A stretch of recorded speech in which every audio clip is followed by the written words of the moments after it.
Hello and good time. Dear students,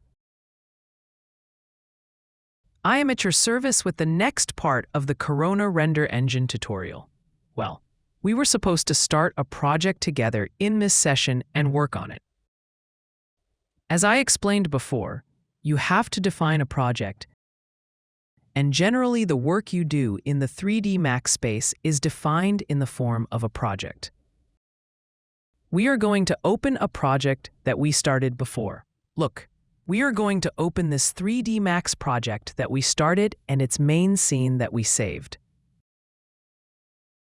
If you have a project open before this, meaning your last work was a project that was different from the project you want to work with,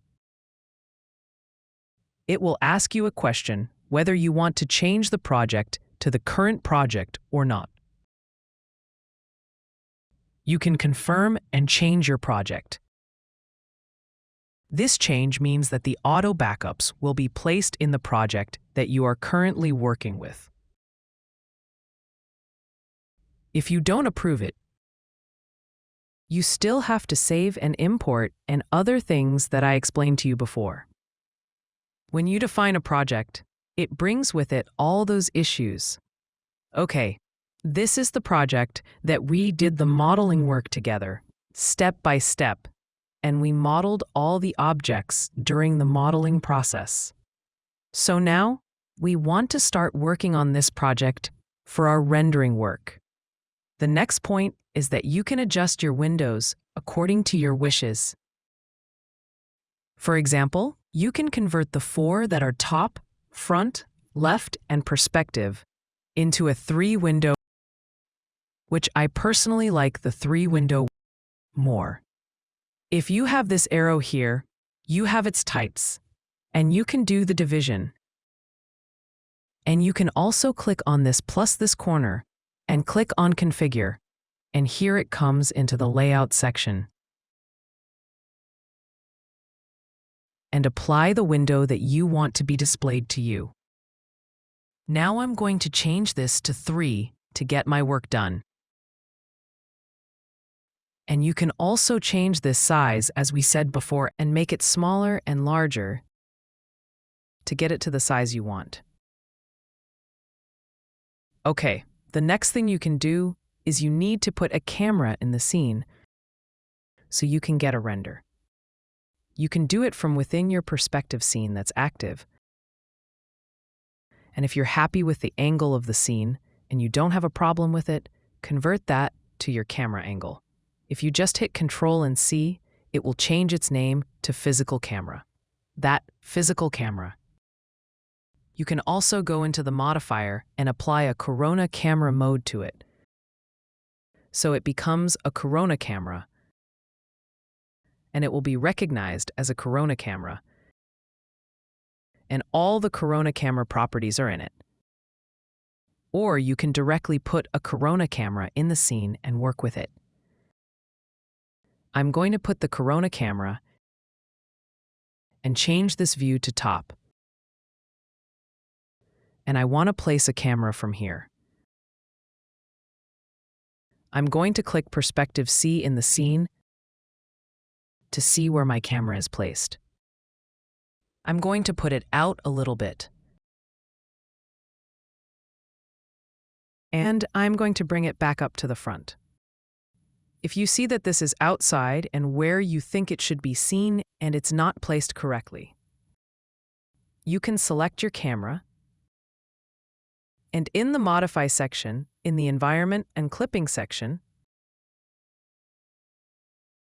enable this Camera Clipping checkbox and move the image screen forward as far as necessary.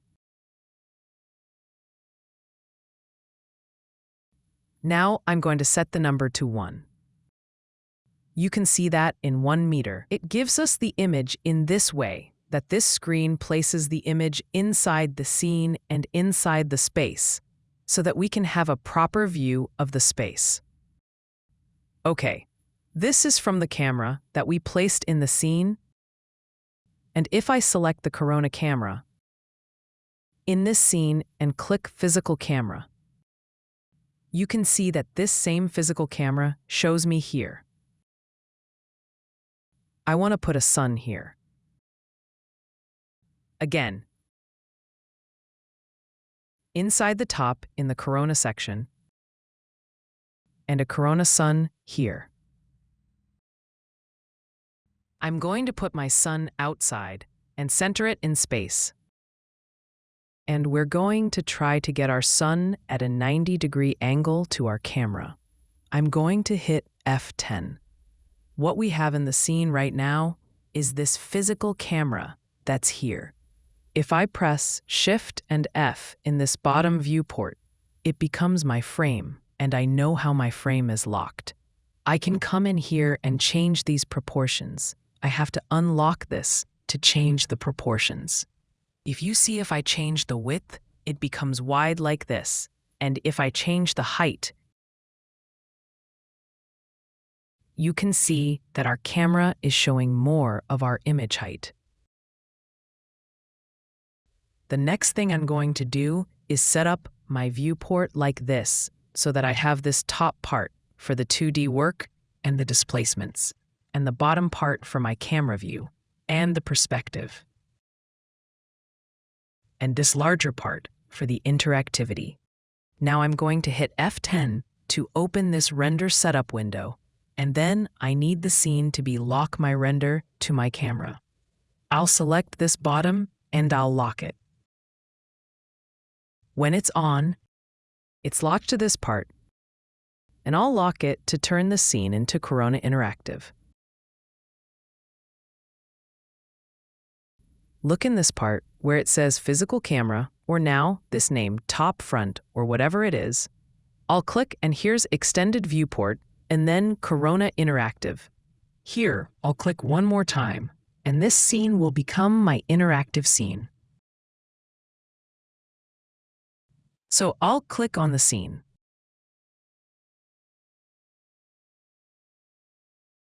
And you'll see that we're seeing almost no light in our scene, and it's completely dark because we have some glass that we need to materialize and take out of override mode.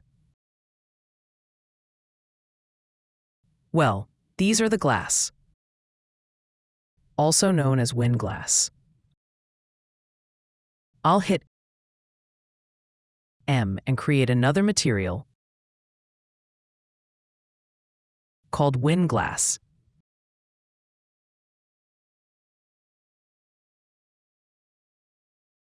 I don't want to make a professional material right now. I just want to give it a glass material that only lets light pass through it, so that I have light in the scene. Well, in the refraction section, we increase the amount of our refraction and set our refraction to 1. And this 1.52 is the IOR of the glass. Almost, and that's okay.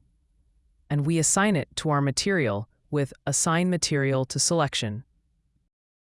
Okay, another place where we don't have outer glass, so we close this. The Rendering and Rendering Setup section. And we have to remove that wind glass or the scene glass from the override mode. We can come to this section where it says Set Object Excluded and remove that object. Since it's easier to see here, I select the glass and press the positive button here.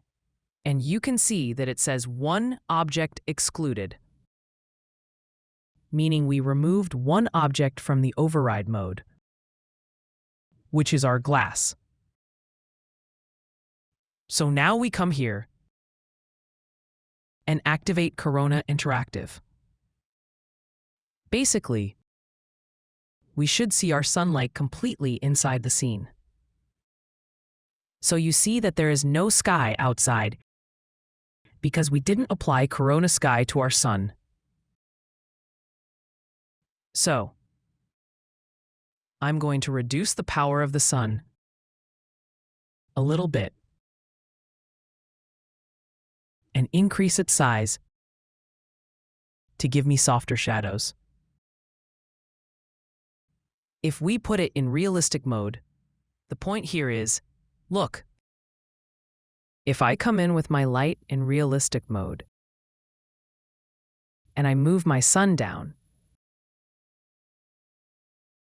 it will be closer to the sunset. And you can see that it takes on the color of the sunset. Right here, I'm going to move the sun a little bit further away. You can see that this is going to affect the color and the light that it's giving into my scene. Even if I move it, I see a different light in my scene.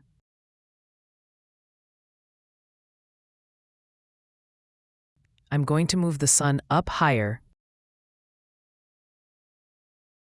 to have a softer light.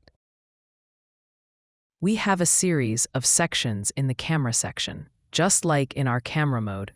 And here and in our interactive window, we also had. We have a section that is post-processing. And you can do this here and both in the camera section. And if you open the interactive window, it will give you these. But the difference is that here, you also have a camera section. And if you open your camera in that camera section, you also have those specifications related to your camera. And you can do different things there. If I click on the camera here, you will see that we have a camera settings override section and a tone mapping section, which are the same sections that are here, like bloom and glare and LUT and exposure, and other sections that we have here. In this section, we also have tone mapping in our camera, but we usually do not control it from the camera, and we have nothing to do with it. And we usually try to control it in this section and mostly in the interactive window. So, if we raise and lower the exposure, we can increase or decrease the amount of light in the scene. I'll lower the exposure a little bit to get better light. Okay, and we have highlight compression that I turn up to reduce the burn. Well, now maybe I can raise the exposure a little bit, now that the burn is reduced. I can turn up the saturation, which is the color intensity. Things are getting really bad, so I right-click and set it to 0, which is fine. And my white balance. If I want to make my scene warmer, I should usually set it to 7,500 or 8,000 to make the scene warmer. And also turn the contrast up a little bit to see the separation of materials better. Filmic highlight. If I increase it, you can see the effect of the highlights. This shows the light part as highlighted and burnt. If its value is 1, you can see that it shows that part of the light a little more highlighted for me. Filmic shadow is also related to shadows, which does the same thing with shadows and is the contrast I mentioned. If you notice in some photos, you can see a black frame around the photo and around that render. You can have this in the vignette intensity. If you look closely, you will see a black shadow all around the work. And the more you zoom in, the more visible it becomes. It may not be at all. In basic photography, we also work with ISO, f-stop, and shutter speed. And if you enable this, your use of simple exposure will no longer work. Well, I work with the same use of simple exposure. If the LUT is enabled, It will give you a series of presets that you can see better in the render window or interactive window. Sharpening and blurring are also related to sharpening and blurring the work. You can also determine its value or radius. That is, the radius of your blur. I will zoom in a little. What happens if it becomes too sharp? And what if it becomes blurry? I will also zoom in. And you will see that it blurs the work too much and is not visible. You can change its value and disable it. If bloom and glare is enabled, it can be seen when you look at the sun. Especially if you look closely, that bloom is much better. And that transparency of the sun and that special state that the sun creates for you when you look at it. If you look at the window right now, I will disable it. You will see that it removes the glare of the sun. And it is interesting that you can work with all the changes that it has made for the bloom and glare section and create the scene you want. Well, the camera section, which is now depth of field and motion blur, which we do not have anything to do for now. Well, I will bring this scene to the same physical camera because I want to get a render of it. I will come, and in the scene section, we have a section called Denoising, which is related to rendering noise. And when we render the scene and start rendering the scene in the corona space, it passes through some passes to render the scene completely clearly. And wherever we cut it, it starts denoising for us, meaning it takes the noise that is in the scene and removes the noise to the same extent that we wanted to render it. And we can save the scene. Now we are going to do this practically. We set denoising in the scene section of the render setup to quality coronas.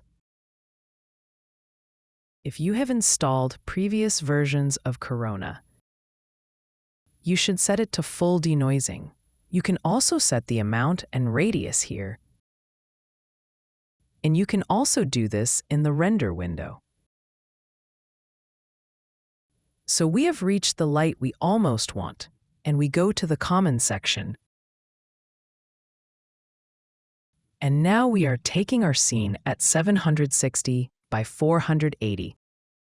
And I lock it so that the ratio is not lost. And I set it to, for example, 1080. And I want to render at 1080 quality. And then I run the render.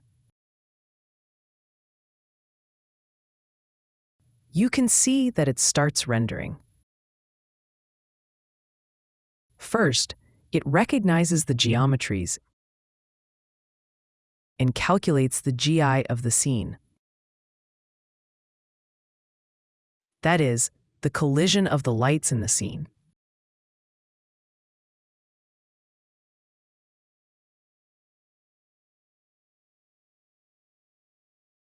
And then it takes the main and first render, and then it starts rendering, and also makes the scene clearer and clearer for you. And wherever you hit the stop, it starts denoising and it starts eliminating this noise that is in your scene. These points that you see in the scene are noise that it starts to help you smooth them out and repair them to give you a clear scene.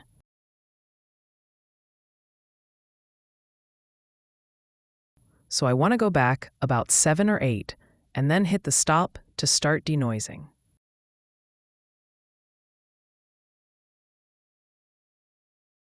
If you see that your scene is lacking in light, you can place a corona light, a rectangular corona light, behind your window to increase the light on your scene.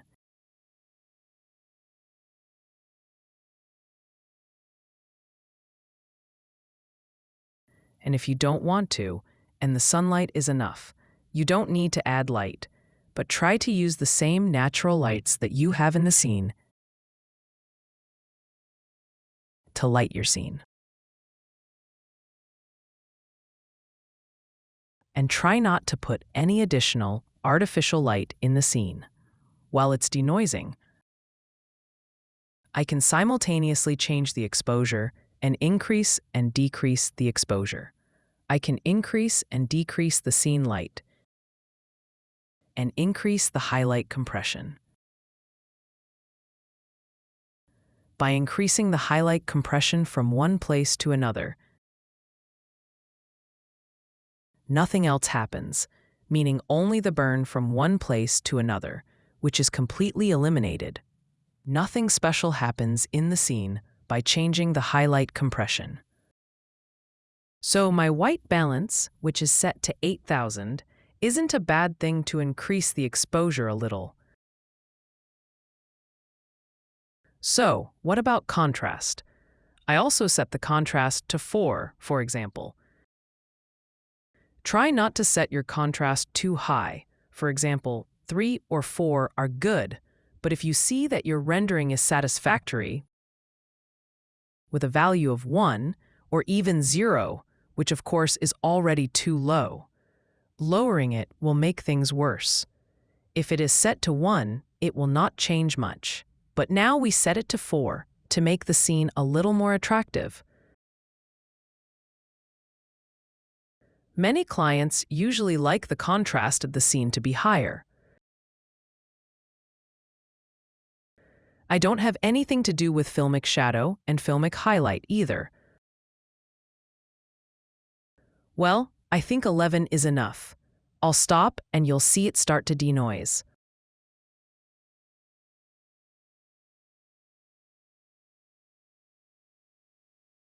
Well, when the scene is denoised, our render is ready, and we can come in the denoising section and increase or decrease the value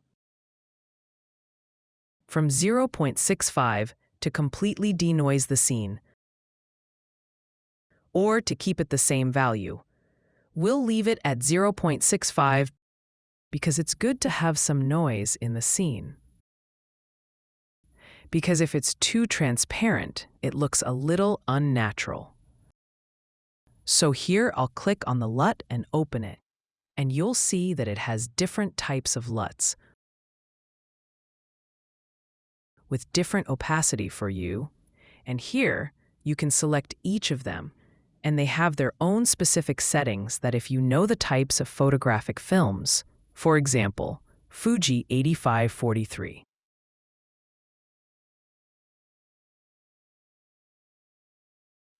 It will give you the specifications of that photographic film or whatever else you put in.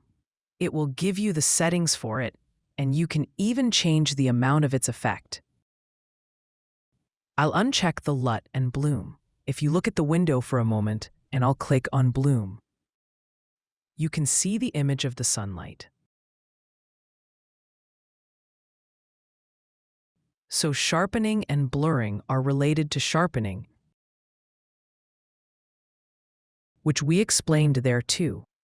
You can also check or uncheck the denoise. But keep in mind that if you don't check the denoise checkbox in the Render Setup section,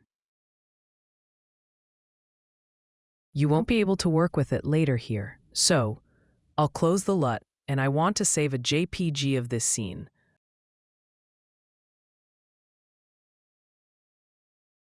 I'll bring them and go back.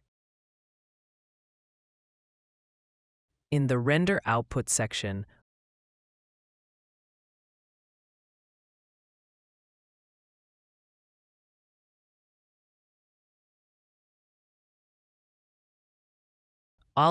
for example, I'll put 01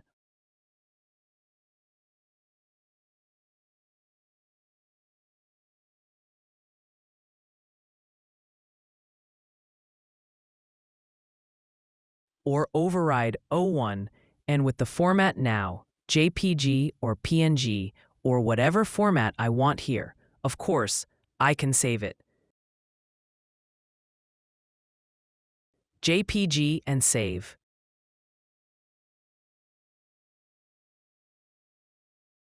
Well, this image control tells you what quality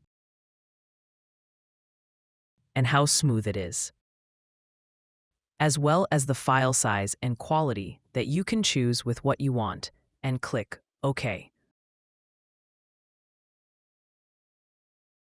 I'll see that here. Okay, this is a light render in the initial and normal mode. Of course, keep in mind that those terrace bars are not very clear, and if we want them to be visible, and those terrace glasses to be visible, we have to change the camera angle a little. That's all. We took a light test and got a little more familiar with rendering in the Corona space. I hope you enjoyed this session too.